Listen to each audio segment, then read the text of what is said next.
গোটা দুনিয়াতেই নবীজি সাল্লাল্লাহু আলাইহি ওয়াসাল্লামের শান, তার মান, তার মর্যাদা, তার ধ্বনি, তার প্রশংসা আলোড়িত হচ্ছে, আন্দোলিত হচ্ছে। ইথারে, অক্সিজেনে, পাহাড়ে, পর্বত্র ধ্বনিত প্রতিধ্বনিত হচ্ছে মুহাম্মদ সাল্লাল্লাহু আলাইহি ওয়াসাল্লামের আওয়াজ। মুহাম্মদ সাল্লাল্লাহু আলাইহি ওয়াসাল্লামের ব্যাপারে কাফেররা সিদ্ধান্ত নিয়েছিল তার আওয়াজ পৃথিবীর মানুষকে তারা শুনতে দেবে না, কিন্তু আল্লাহ শোনালেন, ওয়া রাফা'না লাকা যিকরাক, আপনার প্রশংসার দিগন্তকে আমি বিশ্বময় ছড়িয়ে দেব। কোন সুবহানাল্লাহ। গোটা দুনিয়াতেই শুধু আপনারই গুণকীর্তন আর জয়গান হবে। আজকে গোটা মাস ব্যাপী শুধু নয়, সারাটি বছর প্রতিটি জুমাতেই নবীজির কথা উচ্চারিত হয় না। প্রতিটি মেম্বার থেকে এমন কোনো মসজিদ পৃথিবীতে যা আছে নাকি নবীজির কথা আলোচিত হবে না, অথচ সেটা জুমার খুতবা হবে, এমনটি হতে পারে না। কারণ নবীজির ভাষণ, তার বক্তব্য, তার হাদিস ছাড়া কখনো মুসলমানদের জুমার সালাতের খুতবা পরিপূর্ণ হয় না। তাই আসুন আমরা আজকে হাদিসের আলোকে, কোরআনের আলোকে আমরা নবীজি সাল্লাল্লাহু আলাইহি ওয়াসাল্লামের মর্যাদা সম্পর্কে আজকে আমরা জানব। হাদিসের আলোকে রাসূলুল্লাহ সাল্লাল্লাহু আলাইহি ওয়াসাল্লামের মর্যাদা যদি বর্ণনা করা হয়, তাহলে দিন শেষ হয়ে যাবে, সপ্তাহ শেষ হয়ে যাবে, মাস শেষ হবে, বছর শেষ হবে, কিন্তু নবীজির প্রশংসা করে শেষ করা যাবে না। আবু যর রাদিয়াল্লাহু তাআলা আনহু থেকে বর্ণিত, তিনি বলেন, নবীজি সাল্লাল্লাহু আলাইহি ওয়াসাল্লামকে আমি জিজ্ঞাসা করেছিলাম, হে আল্লাহর নবী, আপনি কখন জানতে পারলেন যে আপনি আল্লাহর নবী? নবীজি সাল্লাল্লাহু আলাইহি ওয়াসাল্লাম বললেন, মক্কার বাতহা নামক স্থানে আমি একবার সেখানে শুয়েছিলাম। ঠিক সেই মুহূর্তে আমার নিকটে দুইজন ফেরেশতা আসে। তাদের একজন অপরজনকে বলে, এই কি সেই ব্যক্তি? এই ব্যক্তিকে তুমি একজন ব্যক্তির সাথে ওজন করো। আমাকে একজন ব্যক্তির সাথে ওজন করা হয়, ওই ব্যক্তির চাইতে আমার ওজন ভারী হয়ে যায়। ওই ব্যক্তিটি বলে, এই ব্যক্তিকে 10 জন ব্যক্তির সাথে ওজন করো। আমাকে 10 জন ব্যক্তির সাথে ওজন করা হয়, 10 জনের চাইতে আমার ওজন বেশি হয়ে যায়। একজন ফেরেশতা আর একজনকে বলছে, এই ব্যক্তিকে 1000 ব্যক্তির সঙ্গে তোমরা ওজন করো। 1000 ব্যক্তির সঙ্গে ওজন করার পর দেখা গেল নবীজি সাল্লাল্লাহু আলাইহি ওয়াসাল্লামের ওজন বেশি হয়ে গেছে। এরপরে ওই ব্যক্তিটি, ওই ফেরেশতা অপর একজন ফেরেশতাকে বলছে, এই ব্যক্তিকে গোটা দুনিয়ার সমস্ত উম্মতের সাথে যদি ওজন করা হয়, তাহলে সমস্ত গোটা দুনিয়ার উম্মতের চাইতে এই ব্যক্তির ওজন আল্লাহর কাছে বেশি হয়ে যাবে। সুবহানাল্লাহি বিহামদিহি। বাজারের হাদিস। সুতরাং বোঝা গেল উম্মতে মুহাম্মাদি সমস্ত নবীদের উম্মতের চাইতে উত্তম, আর নবী সকলের চাইতে উত্তম। এই জন্য সমস্ত সৃষ্টির মধ্যে উত্তম এবং মর্যাদা সম্পন্ন ব্যক্তি হচ্ছেন মুহাম্মদ রাসূলুল্লাহ সাল্লাল্লাহু আলাইহি ওয়াসাল্লাম। মূলত মুহাম্মদ রাসূলুল্লাহ সাল্লাল্লাহু আলাইহি ওয়াসাল্লাম ইসমাঈল আলাইহিস সালামের বংশ থেকে দুনিয়াতে আগমন করেছেন। কোন নবীর বংশ থেকে বলুন? নবীজি সাল্লাল্লাহু আলাইহি ওয়াসাল্লাম তিনি বলছেন, ইন্নাল্লাহ আস্তাফা কিনানা মিন ওয়ালাদি ইসমাঈল, ইসমাঈলের বংশ থেকে আল্লাহ কিনানাকে মনোনীত করেছেন। ওয়াস্তাফা কুরাইশাম মিন কিনানা, আর কিনানা থেকে কুরাইশ বংশকে তিনি মনোনীত করেছেন, বাছাই করেছেন। ওয়াস্তাফা মিন কুরাইশিন বনি হাশিম, আর কুরাইশ বংশ থেকে হাশেমি বংশকে আল্লাহ বাছাই করেছেন। ওয়াস্তাফানি মিন বনি হাশিম, আর হাশেমি বংশ থেকে আল্লাহ আমাকে বাছাই করেছেন। কোন সুবহানাল্লাহ। সহিহ মুসলিমের 6077 এবং 2276 নম্বর হাদিস। তাহলে মুহাম্মদ সাল্লাল্লাহু আলাইহি ওয়াসাল্লাম তাকে ইসমাঈল আলাইহিস সালামের বংশ থেকে মনোনীত করা হয়েছে, কেনানা বংশ থেকে বাছাই করা হয়েছে কোরাইশ থেকে বাছাই করা হয়েছে হাশেমি বংশ থেকে আল্লাহ মুহাম্মদ সাল্লাল্লাহু আলাইহি ওয়াসাল্লামকে তিনি মনোনীত করেছেন নবী হওয়ার জন্য। দেখুন, আদম আলাইহিস সালাম আমরা জানি তিনি আমাদের আদি পিতা আবুল বাশার, এবং তিনি ছিলেন প্রথম নবী। কিন্তু তার সৃষ্টির আগেই আল্লাহ তাকে শেষ নবী হিসেবে মনোনীত করেছেন, চূড়ান্ত করেছেন। সুবহানাল্লাহ বলেন। আবু হুরায়রা রাদিয়াল্লাহু তাআলা আনহু থেকে বর্ণিত, তিনি বলেন, ক্বালু ইয়া রাসূলুল্লাহ মাতা ওয়াজাবাত লাকান নবুওয়া, আপনার নবুয়তের ফয়সালা আল্লাহর কাছে কখন থেকে চূড়ান্ত হয়েছে? নবীজি বললেন, ক্বালা আদম ওয়া বাইনার রূহি ওয়াল জাসাদ, আদম আলাইহিস সালামের দেহের মধ্যে আল্লাহ রূহ প্রবেশ করিয়েছেন, কিন্তু এখনো চলাচলের উপযুক্ত হয়নি। সেই সময় আল্লাহ সুবহানাহু ওয়া তাআলা আমাকে নবী হিসেবে মনোনীত করেছেন। কেবল আদম আলাইহিস সালামের দেহের মধ্যে রূহ দিয়েছেন, কিন্তু এখনো চলাচলের উপযুক্ত। আর সেই সময় আল্লাহ তাকে নবী হিসাবে কি করেছেন বলুন? চূড়ান্ত ফায়সালা করেছেন। এরপরে আসুন, নবীজি সাল্লাল্লাহু আলাইহি ওয়াসাল্লাম যখন ভূমিষ্ঠ হয় তখন অলৌকিক কিছু ঘটনায় পৃথিবীতে ঘটে। তার মধ্যে তিনি বলছেন, আমি হলাম ইব্রাহিম আলাইহিস সালাম, তার দোয়ার ফসল। হজরতে ঈসা আলাইহিস সালাম তিনি যে সুসংবাদ দিয়েছিলেন, আমি তার সুসংবাদ। আর আমার মা স্বপ্নে দেখেছিলেন, আমি তার স্বপ্নের প্রতিফলন। কিভাবে শুনুন, তিনি বলছেন যে ইন্নী আবদুল্লাহ ফি উম্মিল কিতাব লা খাতামুন নাবিয়্যিন। তিনি বলছেন আমি সর্বশেষ নবী হওয়ার বিষয়টি চূড়ান্ত হয়েছে আল্লাহর কাছে কখন? ওয়া ইন্না আদামা লামুনজাদিলুন ফি তিনাতিহি, যখন আদম আলাইহিস সালাম যখন মাটির কাদার মধ্যে অবস্থিত, সেই সময় আল্লাহ আমাকে নবী হিসেবে মনোনীত করেছেন। আদম আলাইহিস সালাম মাটির কাদার মধ্যে যখন, সেই সময় আল্লাহ আমাকে কি করেছেন? নবী হিসেবে মনোনীত করেছেন। তিনি আরো বলছেন, ওয়াসাউনাব্বিউকুম বিতাওয়িলি যালিকা দাওয়াতা আবি ইব্রাহিম, আমার পিতার ইব্রাহিম আলাইহিস সালামের দোয়ার ফসল আমি। ওয়া বাশারাতি ঈসা কওমাহু, আর ঈসা আলাইহিস সালামের সুসংবাদ আমি, যিনি তার জাতিকে লক্ষ্য করে বলেছিলেন, কি বলেছিলেন? ওয়াইজ ক্বালা ঈসা ইবনে মারইয়াম ইয়া বনি ইসরাঈল, ঈসা ইবনে মারইয়াম তিনি বলেছিলেন, হে বনি ইসরাইলের লোকেরা, ইন্নী রাসূলুল্লাহি ইলাইকুম, আমি তোমাদের নিকটে রাসূল হিসেবে প্রেরিত হয়েছি। মুসাদ্দিকাল লিমা বাইনা ইয়াদাইহি মিনাত তাওরাত, আমি মুসা আলাইহিস সালামের উপর অবতীর্ণ তাওরাতের সত্যায়নকারী। আর মুবাশশিরাম বিরাসূলিন ইয়াতি মিন বাদি ইসমুহু আহমদ, আমার পরে এই পৃথিবীতে একজন নবী আসবে, সেই নবীর নাম হবে আহমদ। সুবহানাল্লাহ বলেন। আহমদ মুহাম্মদ সাল্লাল্লাহু আলাইহি ওয়াসাল্লামের এমন নাম, যেই নাম আল্লাহর পক্ষ থেকে তিনি আল্লাহ নিজে মনোনীত করেছেন। আর আহমদ নামটি পৃথিবীতে মুহাম্মদ সাল্লাল্লাহু আলাইহি ওয়াসাল্লামের আগে এই পৃথিবীতে আল্লাহ কারোর জন্য মনোনীত করেন নাই। এটা হচ্ছে আল্লাহর পক্ষ থেকে দেওয়া পৃথিবীর মানুষের জন্য প্রথম নাম। নাম কি? আহমদ, সর্বাধিক প্রশংসিত। কারণ গোটা দুনিয়ার সব মানুষ মিলে যা প্রশংসা করতে না পারবে, একা মুহাম্মদ সাল্লাল্লাহু আলাইহি ওয়াসাল্লাম আল্লাহর প্রশংসা তার চাইতে বেশি করেছেন। সুবহানাল্লাহ। তিনি বলছেন, ঈসা আলাইহিস সালাম আমার ব্যাপারে সুসংবাদ দিয়েছেন, আমার পরে একজন নবী আসবে। কিন্তু যখন সত্যি এই নবী যখন এলো, ফালাম্মা জাআহুম বিল বায়িনাত, যখন সুস্পষ্ট নিদর্শন সহ নবীজি যখন আগমন করলেন, তখন তারা বলল, ক্বালু হাযা সিহরুম মুবিন, এটা তো হলো সুস্পষ্ট একটা জাদু। নাউযুবিল্লাহ বলেন। এরা জাদু বলেছিল। তারপরে দেখুন ইব্রাহিম আলাইহিস সালামের দোয়ার ফসল কিভাবে। ইব্রাহিম আলাইহিস সালাম তিনি দোয়া করেছিলেন। ইব্রাহিম আলাইহিস সালাম কে হয় আমাদের? সবাই বলেন, একটু জোরে বলেন, সবাই যেন জানতে পারে। আমাদের মুসলিম মিল্লাতের পিতার নাম কি? এই জাতির পিতা পৃথিবীর কেউ বানায় নাই, জাতির পিতা বানিয়েছেন স্বয়ং আল্লাহ। কে বানিয়েছেন?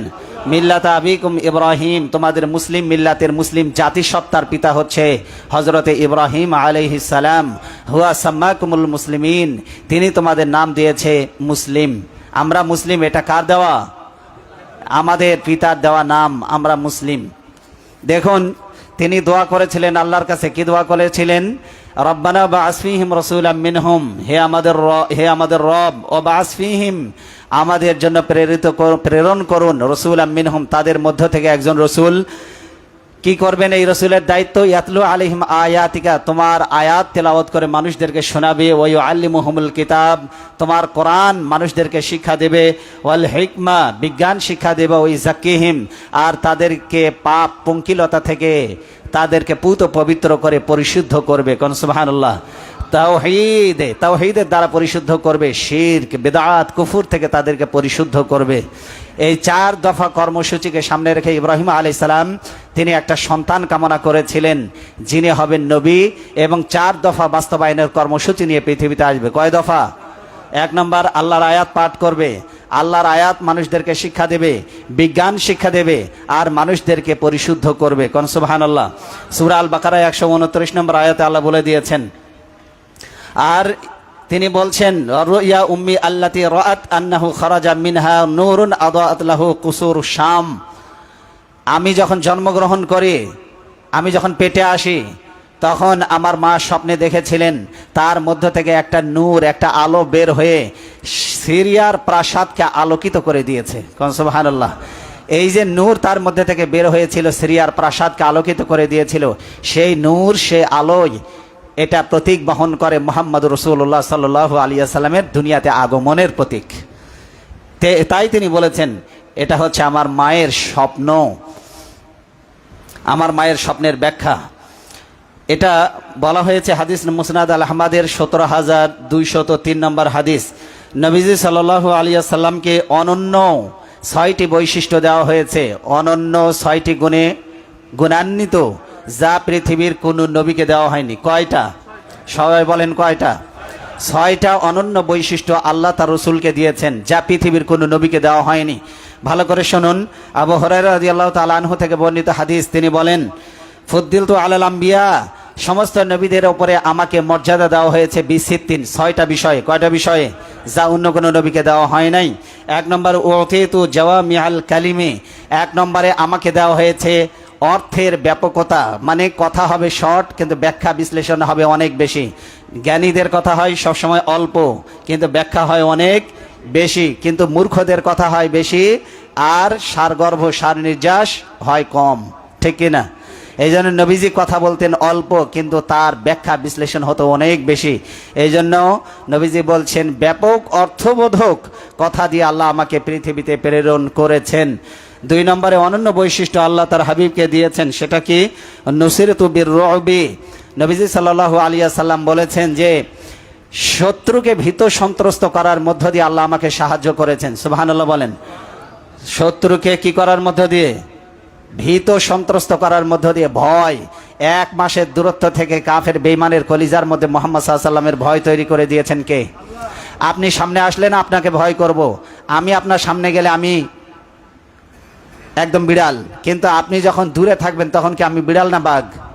আমি বাঘ। পৃথিবীর সবারই অবস্থা তাই, যে আপনি যখন সামনে যাবেন, কারো সামনে গেলে আপনি তখন তার সামনে সাহস দেখাতে পারবেন না, কিন্তু দূরে থেকে সাহস দেখাতে কোনো ক্ষতি আছে? বলেন, কোনো ক্ষতি আছে? কিন্তু কাফের বেঈমানেরা দূর থেকেই মুহাম্মদ সাল্লাল্লাহু আলাইহি ওয়াসাল্লামের নাম শুনলে কলিজার মধ্যে কাঁপুনি তৈরি হয়ে যায়। এই অনন্য বৈশিষ্ট্য আল্লাহ তার হাবিবকে দিয়েছেন। 3 নম্বরে বৈশিষ্ট্য উহিল্লাত লিয়াল গানাইমু, তিনি বলছেন আমাকে গনিমতের সম্পদ, যুদ্ধ থেকে প্রাপ্ত কাফের বেঈমানদের অর্থ, এই যে সম্পদ রয়েছে, এই সব সম্পদগুলি যা যুদ্ধের মাধ্যমে অর্জিত হয়, এগুলি ভক্ষণ করা আল্লাহ আমার জন্য বৈধ করে দিয়েছেন। আর 4 নম্বর বৈশিষ্ট্য হচ্ছে ও জয়লাত লিয়াল আরদু তুহুরান মসজিদান, গোটা দুনিয়াকে আল্লাহ আমার জন্য কি বানিয়েছেন? মসজিদ বানিয়েছেন, আর পবিত্রতা অর্জনের মাধ্যম বানিয়েছেন। ওযু না থাকলে তায়াম্মুম, তায়াম্মুম করেন কি দিয়ে? কথা বলেন কি দিয়ে? এই যে মাটি দিয়েও পবিত্র হওয়া যায়। ওযু যদি আপনার উপরে যদি বাধ্যতামূলক হয়ে যায়, গোসল যদি ফরজ হয়ে যায়, পানি যদি না থাকে, পানি না থাকলে বিকল্প হিসাবে কি ব্যবহার করবেন? মাটি। এই যে পবিত্রতা অর্জনের মাধ্যম আল্লাহ বানিয়েছেন মাটিকে, এটা হচ্ছে নবীজি সাল্লাল্লাহু আলাইহি ওয়াসাল্লামের অনন্য একটি বৈশিষ্ট্য। গোটা দুনিয়া মসজিদ হওয়া শর্ত নয়, দুনিয়ার যেখানে নামাজ পড়বেন সেইখানেই নামাজ কবুল হয়ে যাবে, আল্লাহ কবুল করে নেবেন। আর গোটা দুনিয়াকে আপনার জন্য মসজিদ হিসাবে আল্লাহ বিছিয়ে দিয়েছেন। আর তিনি 5 নম্বরে বৈশিষ্ট্য তাকে দেওয়া হয়েছে উরসিলতু ইলাল খালকি কাফা, আল্লাহ নবী বলেন আমাকে গোটা দুনিয়ার সমস্ত মানুষের জন্য আল্লাহ নবী বানিয়েছেন। কোন সুবহানাল্লাহ। সবার জন্য আমি নবী, ইয়াহুদের জন্য নবী, খ্রিস্টানের জন্য নবী, হিন্দুর জন্য নবী, বৌদ্ধর জন্য নবী, জৈনর জন্য নবী, যত মানুষ আছে, যত ধর্মের বর্ণের, যত নারী পুরুষ, ছোট বড়, আবাল বৃদ্ধ বনিতা, সাদা কালো, সকলের জন্য নবীকে মুহাম্মদ রাসূলুল্লাহ সাল্লাল্লাহু আলাইহি ওয়াসাল্লাম খতিমা বিয়ান নবিয়্যুন, নবীজি সাল্লাল্লাহু আলাইহি ওয়াসাল্লাম তিনি বলছেন আল্লাহ আমাকে বানিয়েছেন শেষ নবী। কোন সুবহানাল্লাহ। তারপরে আর কোনো নবী এই পৃথিবীতে আসবে না। যদি কেউ নবী দাবি করে তাহলে বিনা প্রমাণে, বিনা দলিলে, বিনা যুক্তিতে সে কাফের বলে প্রমাণিত হবে। যে নবীজির পরে কেউ নবী যদি দাবি করে তাহলে পারে তাকে বিনা দলিল প্রমাণে কাফের সাব্যস্ত করতে হবে। আপনি যদি তার কাছে দাবি করেন যে দলিল দেখাও, তাহলে তোমাকে নবী হিসাবে মানব, দলিল চাওয়াও জায়েজ নাই, কারণ বিনা দলিলেই কাফের। কারণ এই ঘোষণা আল্লাহ করে দিয়েছেন। কে করেছেন? মা কানা মুহাম্মাদুন আবা আহাদিম মির রিজালিকুম ওয়ালাকিন রাসূলুল্লাহি ওয়া খাতামান নাবিয়্যিন। সূরা আল আহজাবের 40 নম্বর আয়াত আল্লাহ বলে দিয়েছেন মুহাম্মদ সাল্লাল্লাহু আলাইহি ওয়াসাল্লাম was not a father of any man but he was last a messenger for entire universe, for human being, সমস্ত মানব মণ্ডলীর জন্য সর্বশেষ নবী, last messenger of Muslim community, Muslim উম্মার জন্য সর্বশেষ নবী মুহাম্মদ রাসূলুল্লাহ সাল্লাল্লাহু আলাইহি ওয়াসাল্লাম। তারপরে আর কোনো নবী পৃথিবীতে আসবে না। এটা সহিহ আল মুসলিমের 1195 এবং 523 নম্বর হাদিসে বলা হয়েছে। এরপরে নবীজি সাল্লাল্লাহু আলাইহি ওয়াসাল্লামের চরিত্র আসলে কেমন ছিল? নবীজির চরিত্র ছিল কোরআন। বলেন তো নবীজির চরিত্র কেমন ছিল? সবাই বলেন। কোরআনে যেটা আছে ওইটাই নবী চরিত্র, নবী চরিত্র যেটা ওইটাই পুরোটা কোরআন। কোন সুবহানাল্লাহ। পৃথিবীতে চরিত্রের সার্টিফিকেট দিতে পারবে, একমাত্র অথেন্টিক চরিত্রের সার্টিফিকেট দিতে পারবে প্রত্যেকটা ব্যক্তির জন্য, পুরুষের জন্য দিতে পারবে তার স্ত্রী। কে দিতে পারবে? স্ত্রী। আয়েশা রাদিয়াল্লাহু তাআলা আনহাকে জিজ্ঞাসা করা হয়েছিল, আম্মি জান নবীজির চরিত্র কেমন ছিল? তিনি কি জবাব দিচ্ছেন শুনুন। তিনি বলছেন ক্বালাত কানা খুলুকুহুল কোরআন। তিনি বললেন নবীর চরিত্র জানার জন্য আমার কাছে কেন এসেছো? কোরআন পড়ো নাই তোমরা? তোমরা কোরআনে যা পড়েছো ওইটাই তো নবীর চরিত্র। কোন সুবহানাল্লাহ। কোরআনে যা আছে ওইটাই নবীর চরিত্র, নবীর চরিত্রের মধ্যে যা আছে পুরোটাই 30 পারা কোরআন। কোন সুবহানাল্লাহ। কে বলেছেন এটা? মা আয়েশা রাদিয়াল্লাহু তাআলা আনহা, মুসনাদ আল আহমদের 25302 এবং 25341 নম্বর হাদিসে বলা হয়েছে নবীর চরিত্র পুরোটাই কি? বলেন নবীর চরিত্র পুরোটাই কি? কোরআন। এরপরে নবীজি সাল্লাল্লাহু আলাইহি ওয়াসাল্লাম এই পৃথিবীতে যত মানুষ এসেছে সমস্ত মানুষের মধ্যে উত্তম চরিত্রের অধিকারী। কোন সুবহানাল্লাহ। তার চাইতে উত্তম চরিত্রের কোনো মানুষ এই পৃথিবীতে আর আসবে না। যত ভালো গুণাবলী মানুষের মধ্যে দেখা যায়, সমস্ত ভালো গুণাবলী মানুষ যা অর্জন করেছে সবটা মুহাম্মদ রাসূলুল্লাহ সাল্লাল্লাহু আলাইহি ওয়াসাল্লামের কাছ থেকে। পিতামাতার প্রতি সদাচরণ শিক্ষা দিয়েছেন কে? সব। যত ভালো গুণাবলী মানুষ অর্জন করেছে সব কার কাছ থেকে? কার কাছ থেকে? রাসূলুল্লাহ সাল্লাল্লাহু আলাইহি ওয়াসাল্লামের কাছ থেকে। পিতামাতাকে সম্মান করতে হবে কে শিখিয়েছে? আল্লাহ শিখিয়েছেন মুহাম্মদ রাসূলুল্লাহ সাল্লাল্লাহু আলাইহি ওয়াসাল্লামের মাধ্যমে। আমরা প্রতিবেশীর হক আদায় করব, এই ভালো গুণাবলী অর্জন করেছি মুহাম্মদ সাল্লাল্লাহু আলাইহি ওয়াসাল্লামের কাছ থেকে। আমরা সত্য কথা বলবো, এই গুণাবলী অর্জন করেছি মুহাম্মদ সাল্লাল্লাহু আলাইহি ওয়াসাল্লামকে।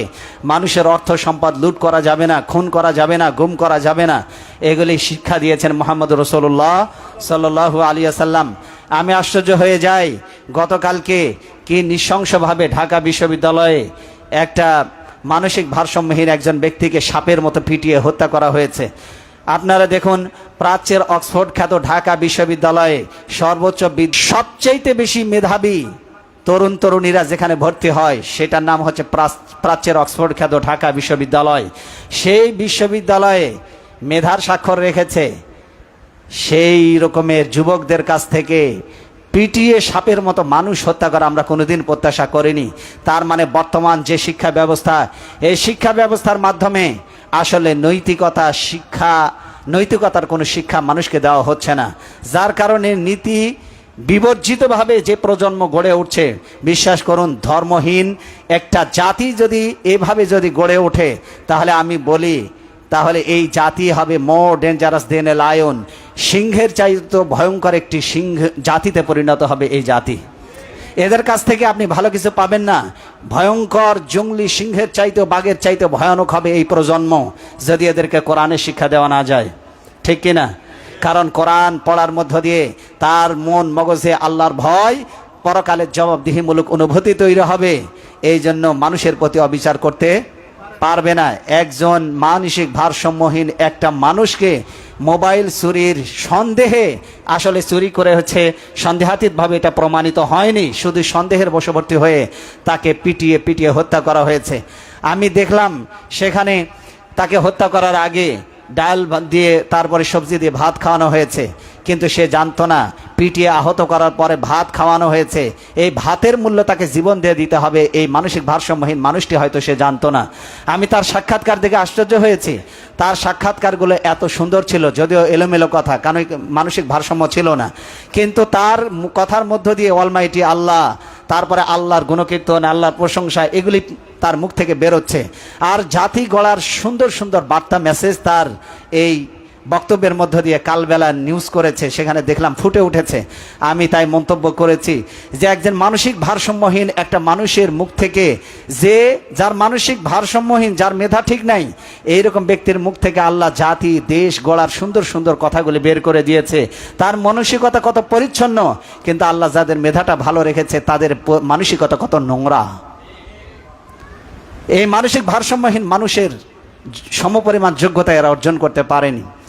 স্ট্যাম্প দুইটা, আপনার ক্রিকেট খেলা যে স্ট্যাম্প, একটা স্ট্যাম্পের নিচে হাত রেখেছে, আর একটা স্ট্যাম্পের হাতের ওপরে রেখেছে। এই দুইটা স্ট্যাম্পের দুই দিকে দুইজন ছেলে উঠে তার হাতের ওপরে স্ট্যাম্পের মাঝখানে চাপা দিয়ে এত কষ্ট দিয়ে, নিদারুণ কষ্ট দিয়ে তাকে হত্যা করেছে, যা জাহিলিয়াতের যুগের অসভ্যতা বর্বরতাকেও হার মানিয়েছে। কি প্রজন্ম তৈরি হচ্ছে? জন মিল্টনের ভাষায়, education is the harmonious development body mind and soul.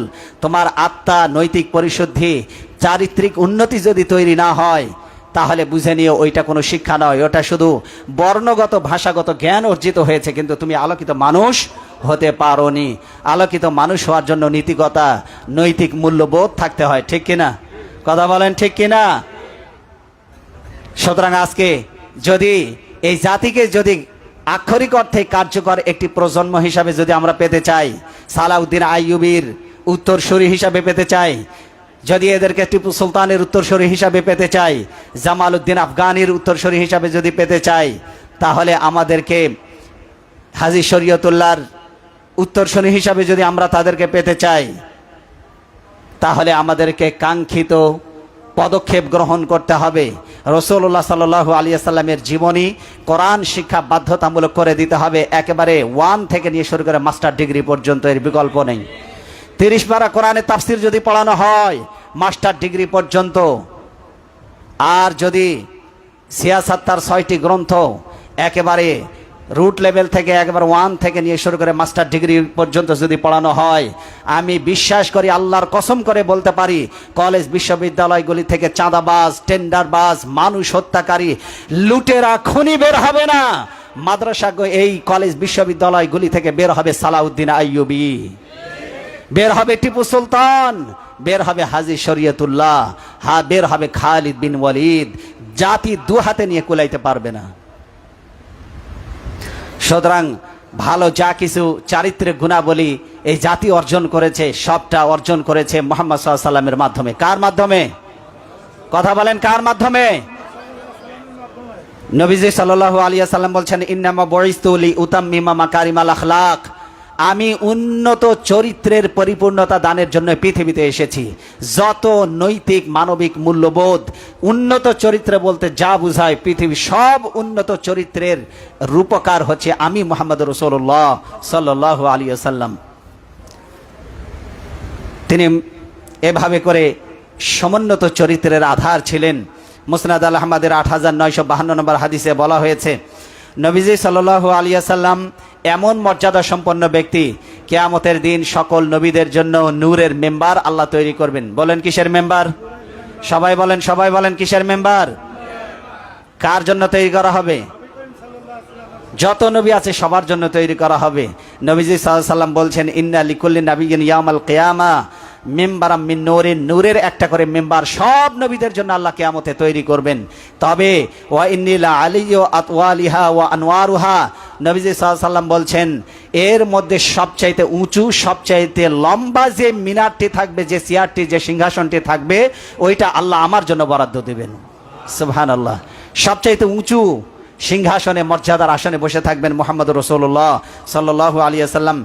ইবনে হিব্বানের 4 নম্বর খণ্ডের 400 নম্বর পৃষ্ঠায় এটি বলা হয়েছে, কিয়ামতের দিন প্রশংসার পতাকা আল্লাহ হাতে দিবেন। কিসের পতাকা বলুন সবাই? প্রশংসার পতাকা কার হাতে থাকবে? নূহ আলাইহিস সালামের হাতে থাকবে, ইব্রাহিম আলাইহিস সালামের হাতে থাকবে, মুসা আলাইহিস সালামের হাতে থাকবে, ঈসা আলাইহিস সালামের হাতে থাকবে, লূত আলাইহিস সালামের হাতে থাকবে। কার হাতে থাকবে? নবীজি সেটা বলে দিয়েছেন। তিনি বলছেন, শোনো, আমি নিরহংকার একজন মানুষ, আমার কোনো অহংকার নাই। পৃথিবীতে এত যোগ্যতা, এত সৌন্দর্য থাকার পরেও নিরহংকার মানুষ যদি পৃথিবীতে একজন পেয়ে থাকেন, তাহলে তিনি হচ্ছেন মুহাম্মদ রাসূলুল্লাহ সাল্লাল্লাহু আলাইহি ওয়াসাল্লাম। আচ্ছা বলেন, কোরাইশ বংশের চাইতে সেরা কোনো বংশ আছে? কথা বলতে হবে, আছে নাকি কোনো বংশ পৃথিবীতে? সেই পৃথিবীর সর্বশ্রেষ্ঠ, আরবের সর্বশ্রেষ্ঠ বংশ কোরাইশ বংশে আল্লাহ তাকে জন্ম দিয়েছে, কিন্তু বংশের অহংকার কোনোদিন করেন নাই। পৃথিবীর সব জ্ঞানীদের মহাজ্ঞানী আল্লাহ সুবহানাহু ওয়া তাআলা যার শিক্ষক, সেই অফুরন্ত জ্ঞানের ভান্ডার থেকে তিনি তাকে শিক্ষা দিয়েছেন। এই পৃথিবীর সকল জ্ঞানীদের মধ্যে জ্ঞানী হচ্ছে, মানুষের মধ্যে সবচেয়ে বড় জ্ঞানীর নাম মুহাম্মদ রাসূলুল্লাহ সাল্লাল্লাহু আলাইহি ওয়াসাল্লাম। এত বড় জ্ঞানী, এত বড় শিক্ষিত হওয়া সত্ত্বেও তার মধ্যে আল্লাহ কোনো অহংকার রাখেন নাই। মানুষ অহংকার করে সৌন্দর্যের, সেই সৌন্দর্যের দিক থেকেও আল্লাহ তাকে এত বেশি দিয়েছেন। হযরত ইউসুফ আলাইহিস সালামকে দেখে ওই যুগের সুন্দরী সব নারীরা রূপের মোহে অবশ হয়ে তাদের আঙ্গুলগুলি কেটে ফেলেছিল। মা আয়েশা বলেছেন, ওরা ইউসুফ আলাইহিস সালামের সৌন্দর্য দেখে তাদের হাতের আঙ্গুল কেটে ফেলেছিল। ওরা যদি আমার নবীকে দেখতো, আঙ্গুল কাটতে কাটতে তারা তাদের কলিজা কেটে ফেলে দিত, টের পেত না। সুবহানাল্লাহ বলবেন না? আঙ্গুল কাটা তো দূরের কথা, কলিজায় কেটে ফেলে দিত রূপের মোহে অবশ হয়ে। ওরা যদি আমার হাবিবকে দেখতো, আমার স্বামীকে যদি তারা দেখতো, আমার রসুলকে যদি ওরা দেখতো, এই রকমের সৌন্দর্যের অধিকারী মানুষের সৌন্দর্য একটু বেশি হলে অহংকার করে না? করে না? বংশ ভালো হলে অহংকার করে না? করে না? সেরা বংশে এসেছেন, পৃথিবীর সেরা বংশ, এই জন্য অহংকার ছিল না। পৃথিবীর সব থেকে শিক্ষিত মানুষ, পৃথিবীর সবচাইতে জ্ঞানী মানুষ, শিক্ষার অহংকার ছিল না। পৃথিবীর সবচাইতে বেশি সৌন্দর্যের অধিকারী, এরপরেও সৌন্দর্যের কোনো অহংকার ছিল না। সুবহানাল্লাহ। এত বৈশিষ্ট্য, এত গুণ আল্লাহ দিয়েছিলেন, তারপরে অহংকার নাই। নবীজি বলছেন, আবু সাঈদ আল খুদরি রাদিয়াল্লাহু তাআলা আনহু থেকে বর্ণিত, তিনি বলেন, আনা সাইয়্যিদু ওয়ালাদি আদম ইয়াউমাল কিয়ামা, কিয়ামতের দিন যত মানুষ হাসরের ময়দানে উপস্থিত হবে, তিনি বলছেন সকল আদমের সন্তানের উপরে আমি হব নেতা। সুবহানাল্লাহ বলেন জোরে। মুহাম্মদ রাসূলুল্লাহ সাল্লাল্লাহু আলাইহি ওয়াসাল্লাম হবেন কি? বলেন সবাই, নেতা। মুহাম্মদ সাল্লাল্লাহু আলাইহি ওয়াসাল্লাম আদম আলাইহিস সালাম থেকে শুরু করে কিয়ামত পর্যন্ত যত মানুষ আসবে সবার নেতৃত্ব দিবেন কে?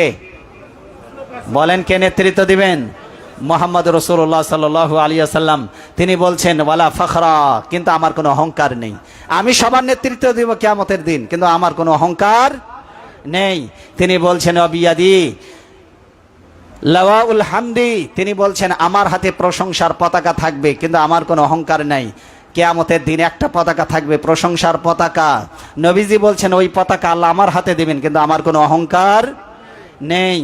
তিনি আরো বলছেন ওমা মিন নাবিয়্যিন ইয়াউমা ইযিন আদম ফামান সাওয়াহু ইল্লা তাহতা লিওয়াই, আদম আলাইহিস সালাম থেকে ঈসা আলাইহিস সালাম পর্যন্ত যত নবী এসেছে সব নবীরা আমার পতাকার নিচে থাকবে। কোন সুবহানাল্লাহ।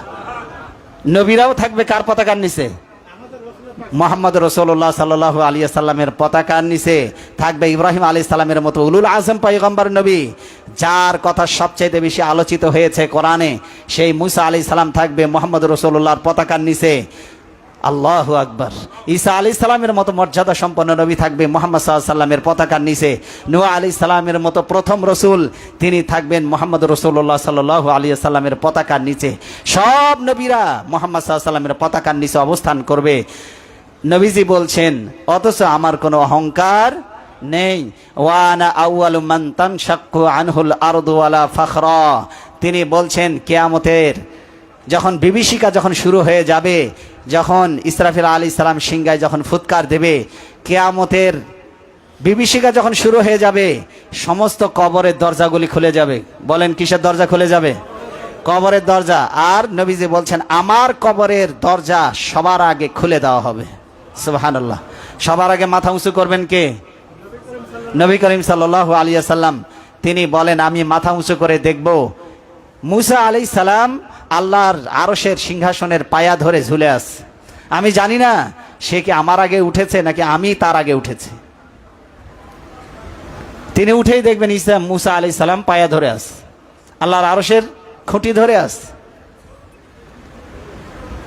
নবীজি সাল্লাল্লাহু আলাইহি ওয়াসাল্লামকে আল্লাহ এমন মর্যাদা দিয়েছেন, শুধু কবরে মাথা উঁচু করবেন তা না, সব নবীদেরকে নিয়ে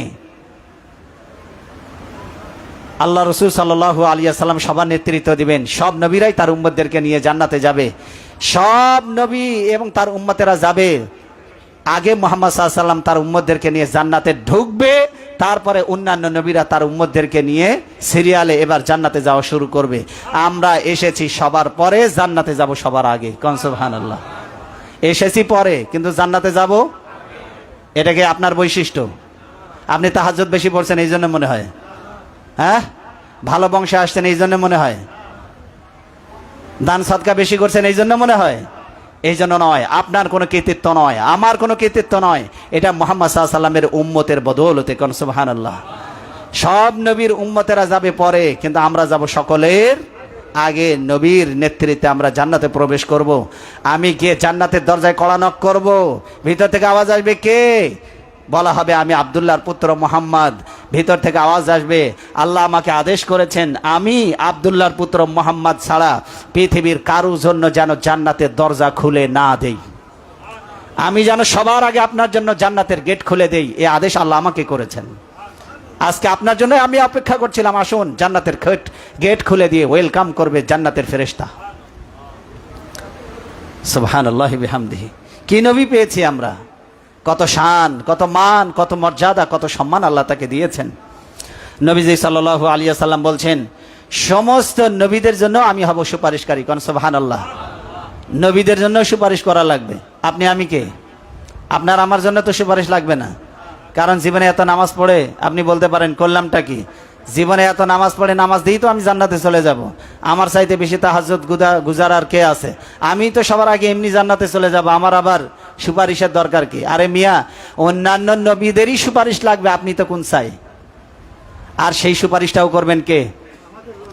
রাসূলুল্লাহ সাল্লাল্লাহু আলাইহি ওয়াসাল্লাম ইয়াউমা ইকশাফু আন সাকিম ওয়া ইদউনা ইলাস সুজুদ, যখন ইয়াউমা ইকশাফু আন সাক, যখন আল্লাহর গোসা, পায়ের গোসা যখন তিনি উন্মুক্ত করে দিবেন, ভয়ে মানুষ তার চোখ চেপে ধরবে, আম্বিয়া আলাইহিস সালাম পর্যন্ত আল্লাহর দিকে তাকাতে সাহস করবে না। ওই সময়টা কে কথা বলবে আল্লাহর সামনে? মাথার উপরে সূর্য, পায়ের নিচে তামার জমিন, ঘামের মধ্যে মানুষ সাঁতার কাটছে, চতুর্দিকে আর্তনাদ, হাহাকার। কে সুপারিশ করবে, কে কথা বলবে আল্লাহ নবীর সামনে? আদম আলাইহিস সালাম থেকে শুরু করে সব নবীর উম্মতেরা বলবে চলো আমাদের আদি পিতা আবুল বাশার আদম আলাইহিস সালামের কাছে যাই, তিনি তো আমাদের আদি পিতা, তিনি যেন আল্লাহর কাছে একটু সুপারিশ করেন, তাড়াতাড়ি করে বিচার কার্য শেষ হয়ে যাক। 50,000 বছর, 50 আলফা সানা মিম্মা তাউদ্দুন, তোমাদের গণনা মতে 50,000 বছর যত বড় লম্বা, কিয়ামতের দিন হবে তত বড় লম্বা। কত হাজার বছর? রোদের মধ্যে দাঁড়ায় আপনি 1 ঘন্টা টেস্ট করে দেখেন কেমন লাগে। 1 ঘন্টা বেশি না। আর 50,000 বছর। আপনি হয়তো বলতে পারেন হুজুর থাকবো কেমনে? আল্লাহর কাছে আশা রাখেন 7 শ্রেণীর ব্যক্তিকে আল্লাহ আরশের নিচে ছায়া দিবেন। যুবক ভাইয়েরা, তোমাদেরকে বলি, যৌবন বয়সে যারা ইবাদত করবে আল্লাহর আরশের নিচে তারা ছায়া পাবে। ওই সময়টা আল্লাহ আপনাকে আরশের নিচে ছায়া দিয়ে দিবেন। আপনি গোপনে দান সদকা করেছেন, আপনাকে আল্লাহ আরশের নিচে ছায়া দান করে দিবেন। যৌবন বয়সে প্রেম করেন নাই, আল্লাহ আপনাকে ওই আরশের নিচে ছায়া দান করে দিবেন।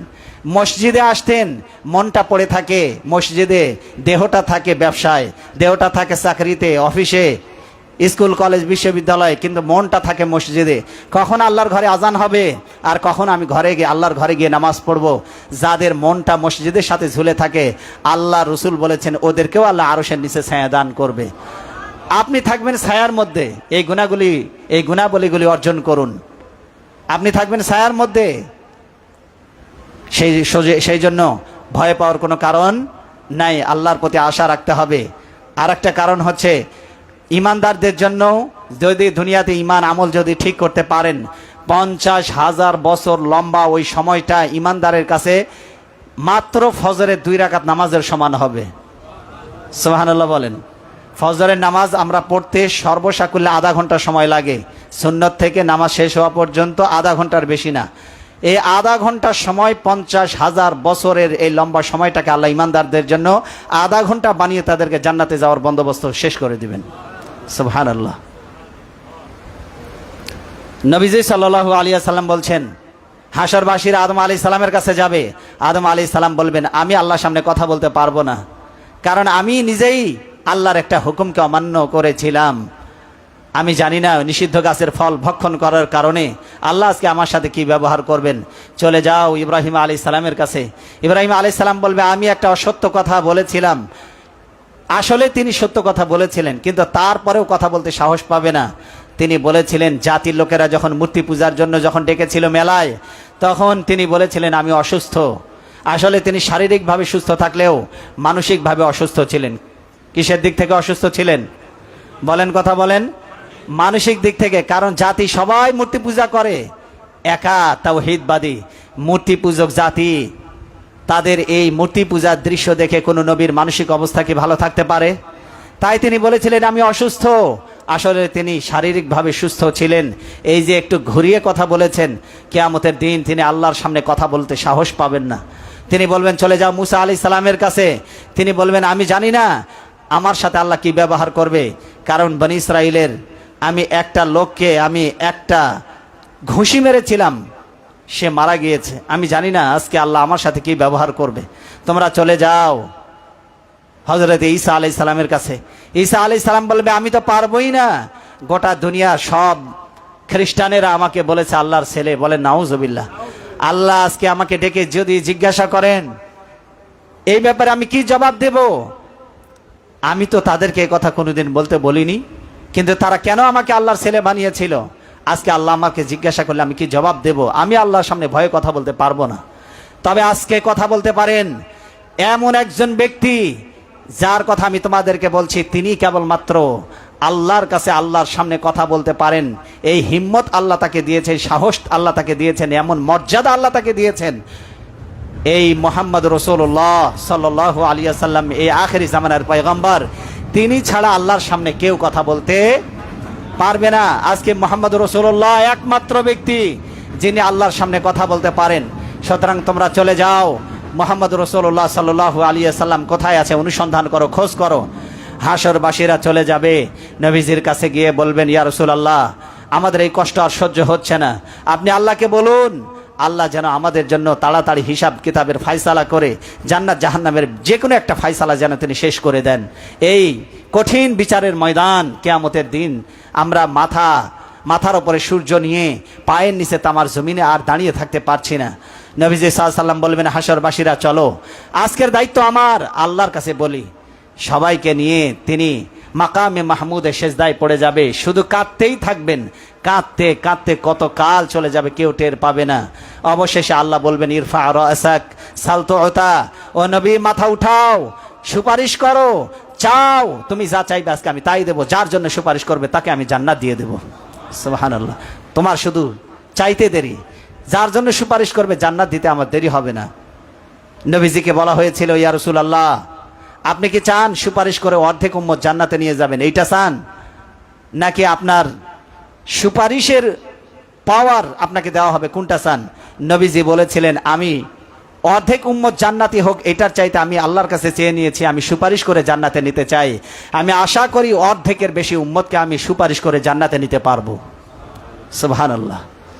তাই তিনি বলছেন ইজা কানা ইয়াউমুল কিয়ামা কুনতু ইমামান নাবিয়্যিন, সব নবীদের ইমাম হব আমি, খতিবাহুম, আর সব নবীদের খতিব হব আমি। কি হব? খতিব মানে কি? মুখপাত্র। বলেন কি? সবার পক্ষ থেকে যিনি কথা বলেন তিনি কে? খতিব। সারা সপ্তাহের এই যে ব্রিফিং জুমার নামাজে খতিবেরা দিচ্ছেন, খতিব মানে হলো মুখপাত্র। খতিব মানে কি? নবীদের মুখপাত্র হবেন কে? বলেন কে হবেন? মুহাম্মদ রাসূলুল্লাহ সাল্লাল্লাহু আলাইহি ওয়াসাল্লাম, তিনি হবেন নবীদের মুখপাত্র। কার মুখপাত্র? নবীদের ইমাম এবং নবীদের মুখপাত্র হবেন তিনি।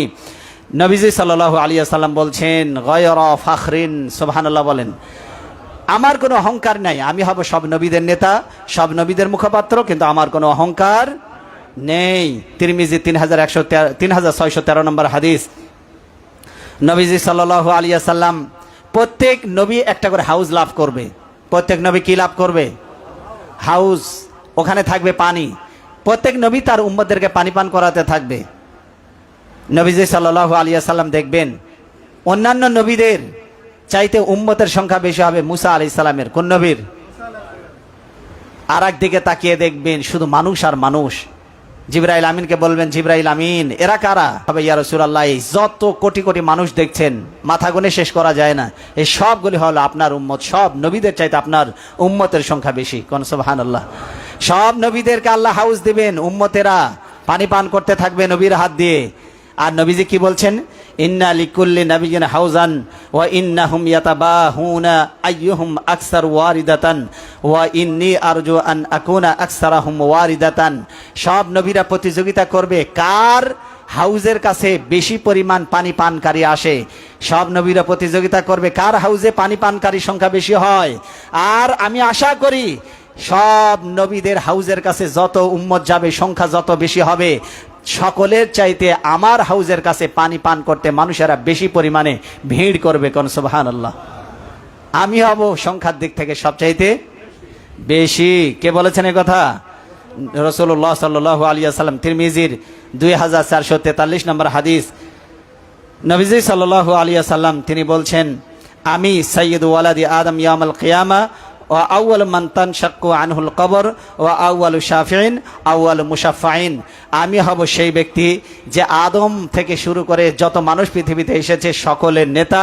আমি হব সেই ব্যক্তি যে কবর থেকে সবার আগে মাথা উঠাবো। আমি হলাম সেই ব্যক্তি যে সবার আগে সুপারিশ করবে। আর আমি হলাম সেই ব্যক্তি সবার আগে আমার সুপারিশই আল্লাহ কবুল করবে। সুবহানাল্লাহ।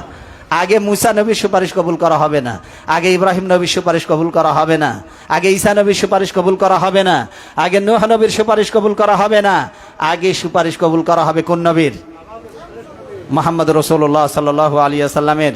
সহিহ মুসলিমের 2286 নম্বর হাদিস, 78 নম্বর হাদিস। মুসা আলাইহিস সালাম যদি এই বর্তমান সময়ে, এখন কত সাল বলেন? বলেন সবাই বলেন। 2024 সাল।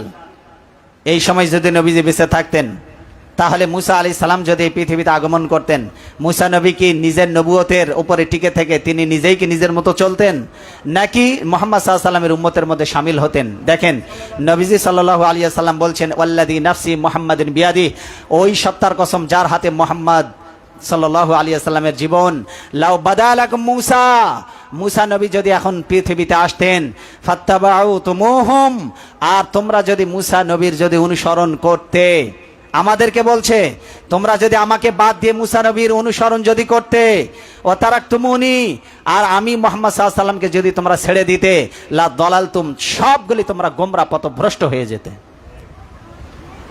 মুসা নবীর নবুয়ত চলবে না মুহাম্মদ সাল্লাল্লাহু আলাইহি ওয়াসাল্লামের নবুয়ত থাকার পরে, কারণ সব নবীদের নবুয়ত ক্যান্সেল হয়ে গেছে, বাজেয়াপ্ত হয়ে গেছে, ডেট এক্সপায়ার হয়ে গেছে।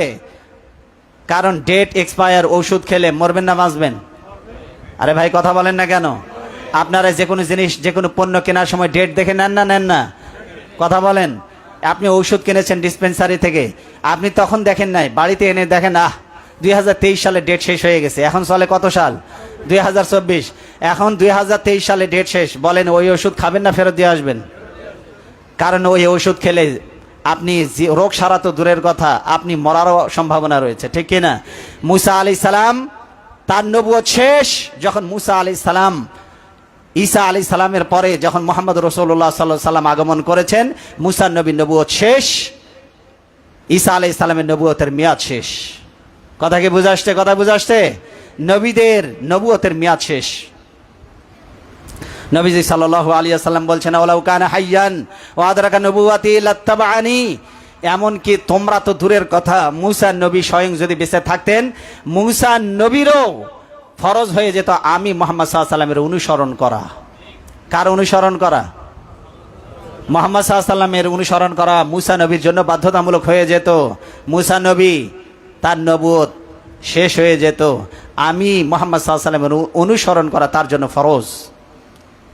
এই জন্য দারিমি শরীফের 435 নম্বর হাদিস অনুযায়ী আমরা জানতে পারি মুসা আলাইহিস সালামের নবুয়ত মুহাম্মদ সাল্লাল্লাহু আলাইহি ওয়াসাল্লামের নবুয়ত আসার পরে কি হয়ে গিয়েছে? ডেট শেষ হয়ে গেছে, বাতিল হয়ে গেছে। এখন যারা মুসা নবীর অনুসরণের উপরে, তার ধর্মীয় আদর্শ রীতিনীতির উপরে যারা থাকবে, অবশ্যই তারা গোমরাহ। অবশ্যই কি হবে? বলেন কি হবে? বর্তমান ইয়াহুদি জাতি মুসা আলাইহিস সালামের অনুসারী, তাই তারা গোমরাহ। বর্তমান খ্রিস্টান জাতি ঈসা আলাইহিস সালামের ধর্মের উপরে এখনো প্রতিষ্ঠিত, এই জন্য তারা গোমরাহ। কারণ মুহাম্মদ সাল্লাল্লাহু আলাইহি সাল্লামের নবুয়ত পৃথিবীতে আসার পরে আর কোনো কারো নবীর নবুয়ত চলতে পারে না। এই জন্য সব নবীদের সাথে আমাদের সম্পর্ক ইমানের। সব নবীদেরকে শ্রদ্ধা করব, সম্মান করব, ভালোবাসবো, কারণ এটা হলো ইমান। কিন্তু অনুসরণ করব কার? বলেন, কার অনুসরণ করব? মুহাম্মদ রাসূলুল্লাহ সাল্লাল্লাহু আলাইহি ওয়াসাল্লামের। একবার তাওরাতের একটা পাতা নিয়ে এসে, কিসের পাতা বলেন? বলেন সবাই, বলেন কিসের পাতা? তাওরাতের পাতা নিয়ে এসেছে কে? হযরতে ওমর রাদিয়াল্লাহু তাআলা আনহু। তিনি নিয়ে এসে নবীজির কাছে এরকম করে ধরে নবীজির সামনে বলতেছি, ইয়া রাসূলুল্লাহ, তাওরাতের একটা পাতা পেয়েছি, এখানে কত সুন্দর সুন্দর কথা লেখা আছে, একটু পড়ে শোনাই। এই বলে তিনি নবীজির অনুমতি না নিয়ে পড়া শুরু করেছেন। ওই সময় হযরত আবু বকর ওখানে চলে এসেছেন। আবু বকর এসে বলছে, ওমর, এর থেকে তুই যদি মরে যেতি, ওমর, এর থেকে তুই যদি মরে যেতি, ওমর, এর থেকে তুই যদি মরে যেতি। হতচকিত হয়ে গেছে। হযরত ওমর রাদিয়াল্লাহু তাআলা আনহু বলেন, আবু বকর আমাকে মরার কথা বলছে কেন? আমি কি অন্যায় করেছি, কি অপরাধ করেছি? বলছে, ওমর, নবীজির চেহারার দিকে তাকিয়ে দেখো। নবীজি যখন রেগে যেতেন তখন তার চোখে, মুখে, তার মুখমণ্ডলে মনে হতো রক্ত জমে গিয়েছে, লাল হয়ে যেতেন রাগে, কিন্তু কিছু বলতে পারতেন না। হযরত ওমর রাদিয়াল্লাহু তাআলা আনহু নবীজির চেহারার দিকে তাকার সাথে সাথে তার কলিজা কেঁপে উঠেছে। বলছে, ইয়া রাসূলুল্লাহ, আমার জীবন, আমার মা বাবার জীবন কোরবান হোক আপনার পায়ের তলে, আপনার কদম মোবারকে উৎসর্গ হোক। আমি কি অন্যায় করেছি? আমি কি অপরাধ করেছি? হে আল্লাহ রাসূল, আপনি আমাকে বলুন। নবীজি বললেন, ওমর, যে তাওরাত মুসা নবীর ওপরে অবতীর্ণ হয়েছে, যে তাওরাতের পাতা তুমি আমার সামনে পড়ছো, ওই মুসা নবী যদি এখন বেঁচে থাকতেন, আমি মুহাম্মদ সাল্লাল্লাহু আলাইহি ওয়াসাল্লামের অনুসরণ করা তার জন্য ফরজ হয়ে যেত। সুতরাং বুঝা গেল, নবীদের সাথে অন্যান্য যত নবী পৃথিবীতে এসেছেন সব নবীদের সাথে ইমানের সম্পর্ক, কিন্তু অনুসরণ করতে হবে একমাত্র মুহাম্মদ রাসূলুল্লাহ সাল্লাল্লাহু আলাইহি ওয়াসাল্লাম। মনে থাকবে, মনে থাকবে মুসলমান, মনে থাকবে। As a father, as a teacher, as a law giver, as a law maker, as a reformer of society, Muhammad সাল্লাল্লাহু আলাইহি ওয়াসাল্লাম is a superman of the world. এটা ব্রিটিশ মিউজিয়ামের ফলকের সামনে একদম স্পষ্ট অক্ষরে লেখা আছে। পৃথিবীতে সমাজ সংস্কারক হিসাবে, একজন নেতা হিসাবে, একজন আইন প্রণেতা হিসাবে মুহাম্মদ সাল্লাল্লাহু আলাইহি ওয়াসাল্লাম হচ্ছেন এই পৃথিবীর একজন সুপারম্যান। কোন সুবহানাল্লাহ? কোনো সন্দেহ আছে? বলেন, আছে কোনো সন্দেহ? এই জন্য অনুসরণ করবে একমাত্র মুহাম্মদ রাসূলুল্লাহ সাল্লাল্লাহু আলাইহি ওয়াসাল্লামের। মনে থাকবে, যদি তার অনুকরণ করতে না পারি, শুধু তার অনুসরণ এই বাংলাদেশের মুসলমান করে দাড়িতে, টুপিতে, পাগড়িতে, জুব্বায়, মেসওয়াকে। কদু খাইতে ভালোবাসতেন, কদু খাওয়ায়। গোশত খাইতে ভালোবাসতেন, গোশত খাওয়ায়। কিন্তু কঠিন জিহাদের ময়দানে নবীজি রক্ত দিয়েছেন, দাঁত শহীদ হয়েছে, লোহার কড়া মাথার মধ্যে ঢুকে গিয়েছে। এগুলোই সুন্নতের অংশ কিনা বলুন? বলেন, বলেন, কথা বলেন। নবীজি রাষ্ট্র পরিচালনা করেছেন, সেই ইসলামী রাষ্ট্র কায়েমের জন্য আন্দোলন করা, সংগ্রাম করা, চেষ্টা করা, এটাও সুন্নত কিনা? নবীজি তাবুকের যুদ্ধ, হুনাইনের যুদ্ধ, বদরের যুদ্ধ, ইয়ারমুকের যুদ্ধ সবগুলি পরিচালনা করেছেন। সুতরাং বাতিলের মোকাবেলায় হকের পক্ষে লড়াইয়ের ময়দানে অবতীর্ণ হওয়া, এটাও সুন্নত কিনা? সুতরাং একেবারে রাষ্ট্র পরিচালনা থেকে নিয়ে শুরু করে রান্নাঘর পর্যন্ত নবীজির যত আদর্শ আছে সবগুলো আমরা আমাদের জীবনে বাস্তবায়ন করতে চাই। রাজি আছি তো মুসলমান? আল্লাহ আমাদের সে তৌফিক দান করুন, বলেন আমিন। হাযা মা ইনদাল্লাহি আলাইহি তাওয়াক্কালতু ওয়া ইলাইহি উনীব।